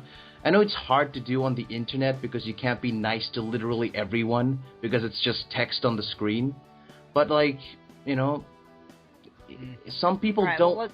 This is getting farther and farther away from parody. This is why I didn't really want to bring it up, because I knew this would happen. But go ahead, Steve. Give us final thoughts on this then. Well, I was just going to try and bring it back to parody and mean-spirited parody. But just as an example of a way to communicate. Maybe 4 or 5 years ago, I did this video response to a guy back when YouTube still had a video response feature. And he made timeline videos, which were interesting, good enough, all that. But he started doing them with books that had volume numbers on the side, and he just put a bunch of books in order and said, this is the timeline for the books in case you couldn't figure it out. And I just thought that was horribly unnecessary. So I made a parody where I'm like, well, here's the Watchmen timeline, and just showed Watchmen. And here's the Green Lantern Rebirth timeline, and just showed Green Lantern Rebirth. And then, like, here's All-Star Superman Volume 1 and 2. This is how numbers work. Just to kind of tell them that it's a little bit ridiculous to think your audience is so dumb that you can't put numbers in order. It's fine for things like Spider-Man, Batman, Superman, whatever, because of how old those characters are. But counting isn't something you need to explain in video form. And he got really offended by it. But part of his offense was not that I didn't communicate well, it was just that he didn't like being called out on something he did. So with parody, you always run the risk of offending people because no matter how well you communicate, people don't like being wrong. Yeah, and I actually think that's like something that Mel Brooks did incredibly well. Is he was such. It's weird because all he ever really did was parody in like these comedy movies, but he was such a Hollywood insider in old Hollywood in a lot of ways, and like. All he did was make fun of people, but he was friends with everybody he made fun of to one degree or another. Like I said, Hitchcock helped him write High Anxiety, and that's why High Anxiety kind of feels, in a lot of ways, like the Hitchcock movie that was never made. Yeah. Like it almost feels like he took a bunch of Hitchcock's ideas to make the general outline of the script of, like, you know, the doctor working in a mental institution having to deal with some kind of, you know, patient that shouldn't be there or scam that's going on. That feels really Hitchcock, doesn't it? Yeah, it does. But the thing with that type of parody, it's not like you can make fun of it, but you gotta. It's kind of like what lighthearted jabbing is. I mean, if you're like Ian is kind of the king of that. Like he always makes fun of me, like Milan's crazy. He has a horrible home life, and it's a joke. We're both friends. I just state facts, everybody. Exactly. Like and Milan interprets. Oh, definitely. I just find it sexually arousing. But anyway, the thing with that is just like when you're friends with somebody and you're like, it's not like you have like Alan Moore or well, I don't know, like guys like that, guys who are really mean-spirited and they look down on a thing. They go like, oh, look at this childish media. I'm gonna come into here and piss all over the place. I know that Alan Moore is a fantastic writer, but I'm talking about his. He's just a shitty human being. Yeah, exactly. But that's the thing. I mean. You have. Oh wait, have you finally accepted that Alan Moore is a shit person and not just a curmudgeon-y old man, in your own words? No, he's still a delightful, light-hearted individual that I love with all my heart. But I'm like guys, I'm like 99% sure. I'm 99% sure that Alan Moore is actually Milan's father. Like, whenever we hear that, like, you know, old Serbian man yelling at Milan in the background, just imagine it's Alan Moore from now on. Oh, it's cool. Yeah. But anything, like, you can have fun jabs at things. I mean, it's the condescension that's the problem. Well, I don't think if you're having fun making fun of something. Not fun, but it's like if you're doing it in a condescending way. Yeah, like I agree. I don't. Yeah, I mean, it's like most atheist stuff. It's like, oh, you're a Christian. Oh, you're a. Well, here's the thing idiot. about that. Yeah. One of the things that, like, I hate to go back to the atheists again, but it's the only way that this argument will work. One of the things that's most shocking to, as Milan put it, the young atheists, is when you point out that they have become just as close-minded as the people they're arguing against. And that is specifically why they're arguing against it. And to bring it to the point of negative, like, condescending parody. If you're condescending and making fun of it, then you're really not better than it because you're taking the time to talk about it in this way. You know? You need something you need to be lighthearted and fun with it because you need to show that you love it just as much as the people that made it and the people that are watching it. Because honestly, who's going to watch a parody of something if they don't have any interest in the thing itself? I agree. Unless the individual jokes are funny enough where it's funny despite what it's making fun of, but that's so rare. I mean, I think Mel Brooks tends to have more success with that than anybody else, but I really do agree. Why would you watch a parody of a movie why would you watch a parody of something you have no interest in, or why would you make a parody of something you have no interest in? Like, I think that's part of the problem with when you get these really half-hearted, unfunny, mean-spirited parody movies is because they're making fun of something that they don't have any stake in.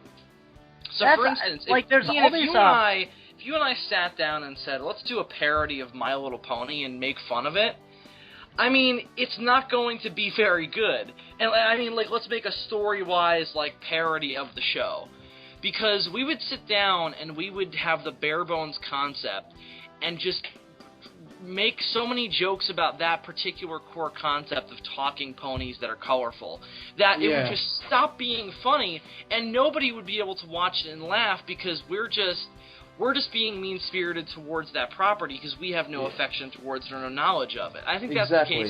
But we could write an amazing Doctor Who parody. We could. Definitely. But that's the thing with the My Little Pony thing. You get a lot of parodies out there who are just gonna, you can obviously tell, like, they don't give a fuck about the show. They just want to be dicks to bronies.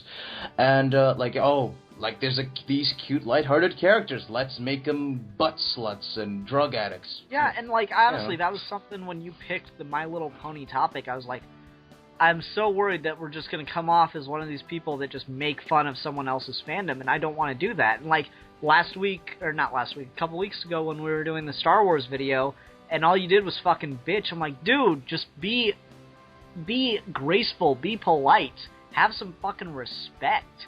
You don't have to like it. The people do, and we're talking about it because I chose it. So just, approach it nicely. Approach it with... No, you weren't. Wasn't I? Oh my god, when you finally got on the call and weren't being interrupted, you were just like, I just fucking hate Star Wars. It's all shit. I didn't say that. What the hell? Bill, did he say that? Not in those words. No, I didn't mean that. I don't hate Star Wars. Star Wars. You were pretty pissy. Well, I mean, you didn't... Okay, he never at any point said... And I don't want to turn this into an argument between us, but... At no point did you say, I hate Star Wars, but you were very pissy the whole time. And very, very, Was I? Oh, God. Dude, yeah. Go watch the video. Oh, that's weird. I swear, you were such a bear to get through with that one. But anyway, you have to have some respect for what you're making fun of. And that's why I was like, all right, I know we're going to make fun of My Little Pony to a degree in this video. So that's why I put a tag on the front of it that you can't fucking hear because this computer's internal mic sucks dick. But I put a tag on the front of it saying, if you're a really, really big fan and you cannot stand people criticizing it or making fun of it, do not watch this video. And for some reason, that's one of the most watched episodes of Geeky Gentleman. We're like, I can't hear him, so what he's saying must not be very important. You know what's funny? So that we announced that video after the first video we ever did with Cap.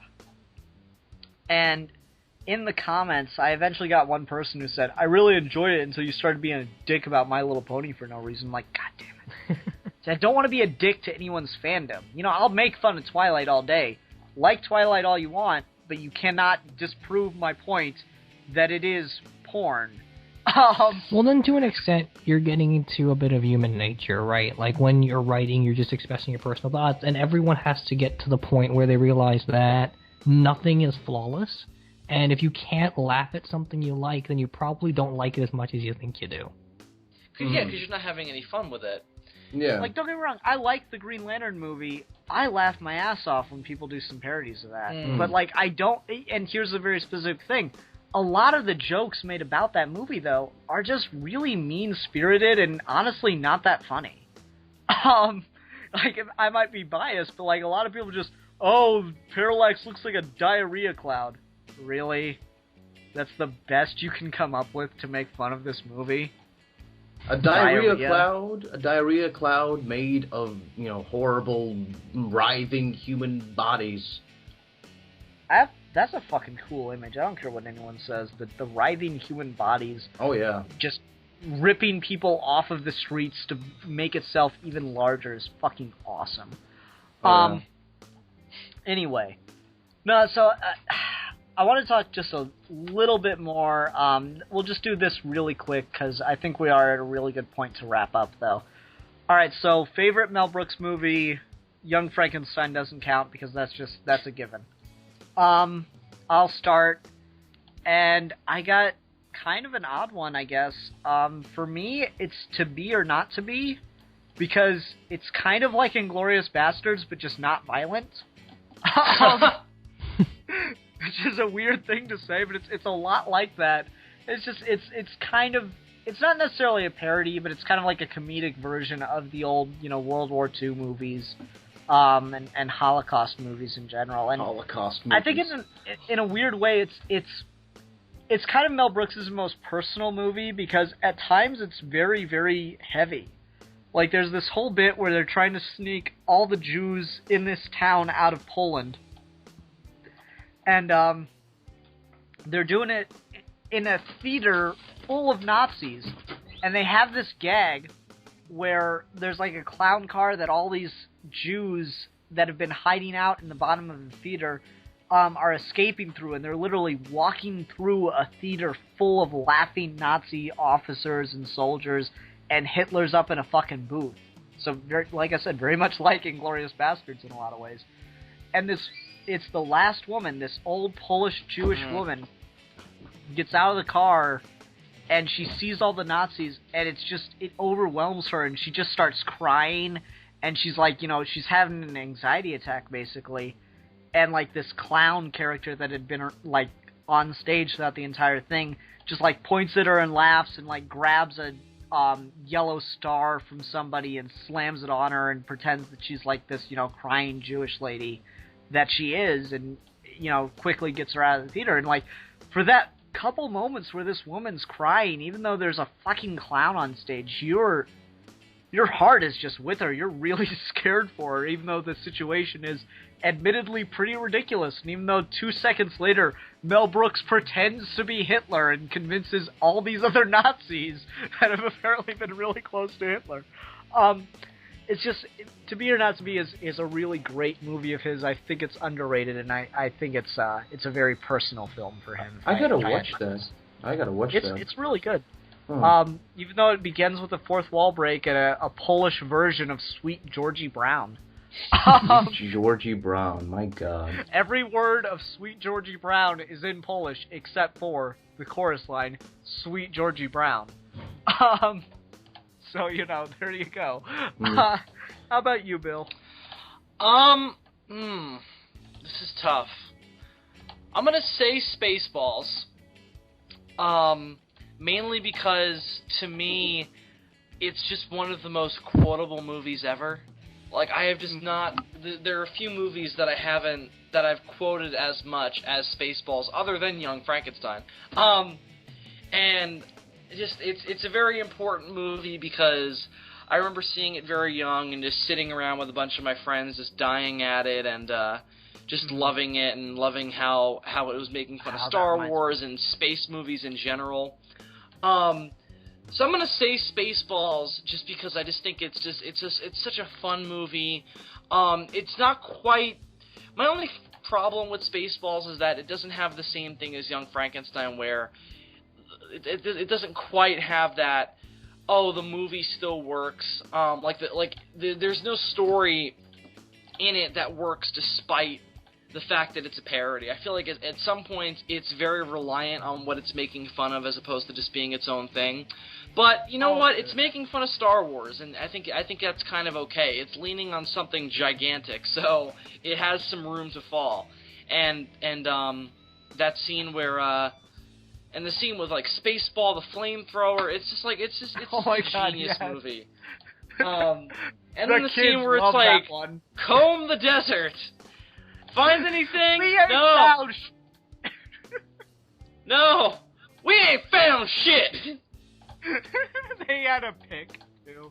Afro pick. Combing the desert. I'm sorry.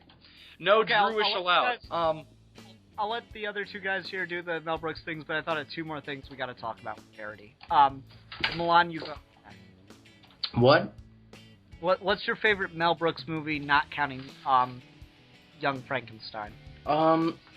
There's this one, of course there's the Black Cowboy.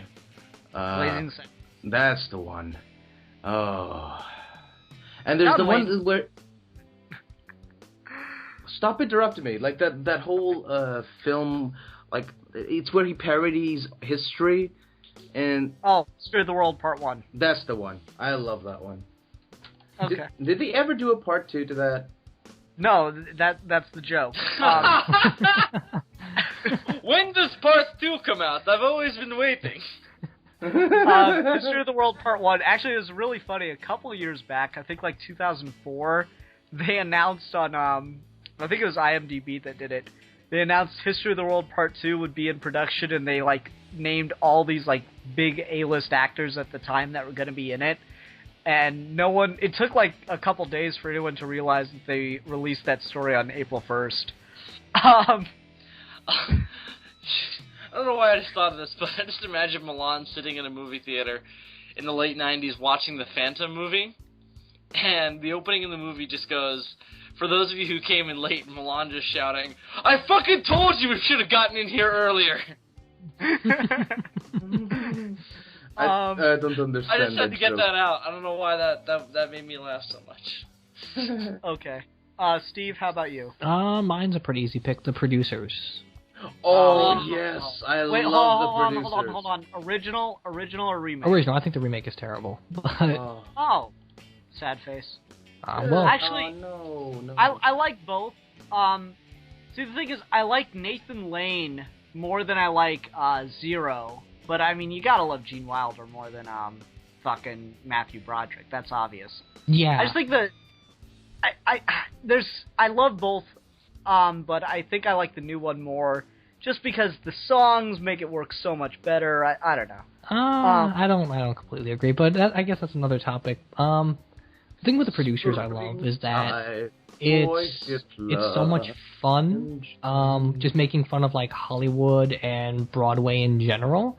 What really sells the movie is the acting. Like the parody's good, the quoting's all good, and it's all there, but it's got some really solid performances. There's things in that film that you can't script, and you just kind of get when the camera's rolling and everyone on the stage has good chemistry with each other.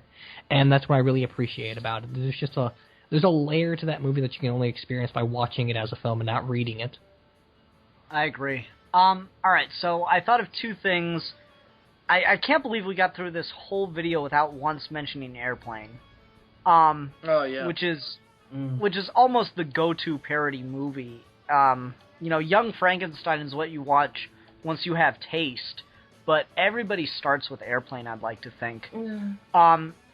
So I just wanted to bring up Airplane really quickly to get everybody's general thoughts on it. Anyone want to start? It's a thing that exists. The Sure. shit has hit the fan. Steve? It's been years since I've seen it. I saw it once. I didn't really care for it, so I don't really have an opinion. Wow, really? I mean, I have a lot of nostalgia for Airplane. I remember coming downstairs back when my dad lived in Grand Rapids and watching it one morning, and I love Airplane. I think it's really funny. It's weird how it's considered racially insensitive now because of the jive-speaking black guys, which I always thought was weird. I'm like, I never realized that it was supposed to be a representation of all black people. I just thought it was two guys that spoke strangely. I don't know. I like Airplane. It's a very quotable movie too. Yeah, you know? absolutely. I was really hoping that someone would say Shirley, just so I could say, I am serious, and don't call me Shirley. Surely you can't be serious. I am serious, and don't call me Shirley. It's such a quotable movie, and there's just that was so much horrible. Airplane. Yeah. Anyway. Alright, so Airplane Yeah. is one that I wanted to mention, and this is more just general about parody. I suppose you could say it's about comedy too, but I think it's more noticeable with parody. Is a parody movie ever as good more than I'd say the second time watching it? I don't know. That really all depends on how good the comedy is and the writing. I mean, Well, like I think I think every movie ever made can be watched twice and be better and be just as good, if not better, the second time because you're able to notice things. But I think parody has this comedy in general, but parody definitely has this very strange problem of the more you watch it, you know the joke's coming, and it's almost funnier in your head anticipating it than it is to see it again. I suppose so. Yeah. Well, I think you appreciate a lot more of the ambiances of it, some of the nuances of the jokes when you go back and watch it a second time. Like, Yeah. for taking Young Frankenstein as an example, who would ever know that Flaublücker means glue? And I think I'm the one that told you that. I think you did. And I was just like, oh, that's funny, and that makes a lot of Yeah. sense. Yeah, And that's just a general rewatch phenomenon where you pick up on things the second time that you might not have because you were laughing or concentrating on a plot point or whatever. And it goes both ways where a rewatch can make it better, but it could also make it worse. Yeah. Yeah, but like I'm saying more than the second time. Like I think every movie can be watched twice. I find it like here's the weird thing. I rewatched Spaceballs, High Anxiety, and a little bit of Young Frankenstein. Once again, my computer was being a bitch. in preparation for this review, this video, sorry, brain not work properly, and I still really enjoy all three of those movies. I love me some Mel Brooks, but it's really hard to watch them and genuinely laugh at a lot of it. It doesn't work as well on multiple viewings because I just know it's coming. And the strange thing is, I've been having more fun, I've been laughing more describing bits in those movies in this conversation than I had recently rewatching them. It's weird, right? I don't know if that's just me or if that's I've been having that too. Yeah? I don't know, I'm not sure what to make of that. It's just behind all humor. I'm not sure if it's just a comedy thing or if it's... I know it's a comedy thing to some extent. I'm not sure if parody has it worse because so much of it's just... So much of comedy is built on not expecting things, but so much more of parody is built on recognizing something's about to happen and having your expectations subverted in such a different way than with normal. And it also depends on the type of comedy you're using in parody. If it's just physical humor, that can get old much faster than if it's just dialogue or situational stuff. Quotable things are always funny, but a pie in the face isn't. What's the great quote from High Anxiety? Oh yeah. I was wondering, what's your patient discharge rate? Oh, let me get the number for you in a second. Pulls out a calculator, types it up. Once in a blue moon. It's so quick, and it's just great, and I love that line, but I knew it was coming, and I didn't laugh this time. Yeah. And I don't know, it's weird. Wit is a thing. Wit, outlives physical humor, I think. Yeah. I agree. And it's not a physical joke. It's just, since I knew it was coming, something about parody, I think it diminishes quickly. And I think it's gonna sound weird. If you ever watch a parody movie more than twice, on each additional watch, make sure you're watching it with someone who has never seen it before. That definitely helps. But I also think a big part of laughing at it a second time, going back and re-experiencing the same jokes and still laughing, is the delivery by the actor is really important. Oh, and yeah. I mean, Gene Wilder is a master of that. You'll never I'm so sad that he doesn't memorize his delivery. Yeah. And I think that's a big part of why I laugh a lot at his lines, no matter how many times I see it. But yeah, I definitely agree. I definitely have that same thing when I rewatch Spaceballs or rewatch any comedy movie. It's funnier. Well, to me, just talking with your friends and just re-experiencing a moment together is always funnier than just re-experiencing it by yourself. Oh yeah. Right.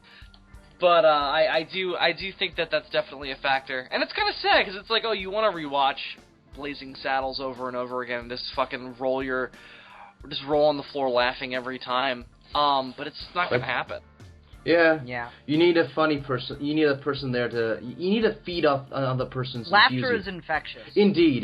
You need somebody there to feed the enthusiasm, because you know what's going to happen, but you need another person there to remind you why this is, what. Yeah, it's Haley and I watched Spaceballs together, and I enjoyed that one much more than the other two, just because I had someone else there with me that had never seen it before. Or no, she'd seen it before, but it had been years and years, so she didn't remember any of it. And it was really great to be able to, I found myself looking more at her than at the movie. Oh, yeah. I guess it's kind of that whole, hey, look at this funny video.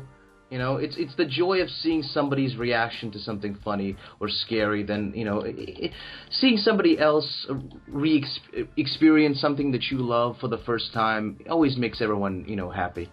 Yeah, because everyone's always kind of looking for that. I wish I could watch my favorite thing all over again for the very first time and get that same shock and awe that you can never recapture. And that's why you share, because you want everyone else to have that same feeling. And you're really disappointed when people have different opinions. Because you kind of want that I cannot think of a worse feeling than, finding something to be utterly hilarious or jaw-dropping or whatever, and then watching it with someone oh my god, no, it's great. and then watching it and they just don't care, or they don't have any reaction to it. Like, it's not parody or any, well, it's social satires, I guess. I watched, the ending scene of RoboCop with my friend Nick, and I was like, dude, it's hands down the greatest ending to any action movie of all time. And we watched it, he's like, okay, I guess you were joking. I'm like, aw, you didn't think it was the greatest ending to any action movie of all time? And he's like, no, it was stupid. I'm like, damn. I was so disappointed. Like, dude, it just ruined my whole day. Yeah, well, to me, I've had that where I've made stuff for in my film classes, and you make it with your friends, and you're just like, oh, this is so funny, I can't wait to show this to the fucking class, and they're gonna be rolling on the floor. And then you show it to them, and they're just like, eh. And it's just like, my soul is crushed. Mm-hmm. You know what I mean? It crushes your spirit. It's the same feeling. Yeah, I remember when we had the premiere of Epic Quest, we invited everyone over, and I was so worried that was what was going to happen, but man, people were cracking up from, the first frame, like as soon, actually, people were cracking up before the movie started. I had people laughing at my Master Thief Studios intro. So that made me feel What'd you put really in their drinks?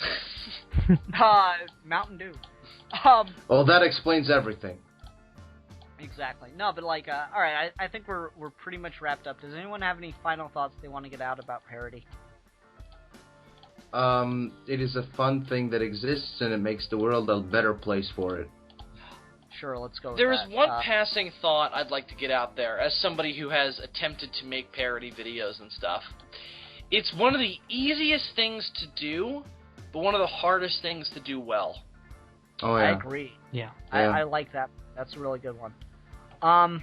For me, I adore parody. I think it's a great way to show reverence and to, poke fun at, because I don't think you can really make fun of something really well unless you love it. Mm-hmm. And, Agreed. I adore parody, and I wish we could get some better ones, or I wish Mel Brooks wasn't as old as he is so he can make some more movies. And that Spaceballs, the animated series, didn't happen.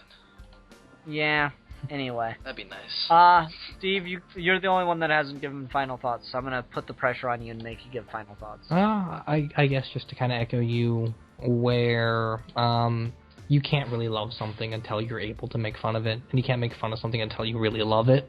And that's kind of what entertainment's there for, right? Like, we talk about it as literary analysis and philosophy and psychology and whatever, but at the end of the day, it's escapist and it's fun. And you have to remember that no matter how interesting psychologically and philosophically Batman is, it's still just a guy running around with a cowl, and it's funny. Oh, definitely. True. Yeah. Okay, then. I'm hijacking Milan's topic because we're supposed to have a special guest next week. I'm hoping it works out. We'll see. This is going to be the month of special guests on Geeky Gentlemen, everybody. I'm hoping that works out. Miss Sarah Fusion may be joining us next week. We will see. And we will be discussing The Princess and the Frog. Oh, yay! Should be interesting. Oh, yeah. Yeah. I'm going to wear a dress, so we can both wear a dress while recording. I'm not going to wear a who's dress. both? I ain't wearing no fucking dress. Oh, yes, you are. Fuck you. Get out of here. Oh, you and your promises. Haha. Okay, anyway. Get out of here? Alright, fuck this. Anyway, until next time, I'm the philosopher. I'm the fanatic! And I am the madman. And I guess I'm the other philosopher. Let's go with that. Yeah, why not? Alright, everyone, until next time, we are your Geeky Gentlemen, and we will be discussing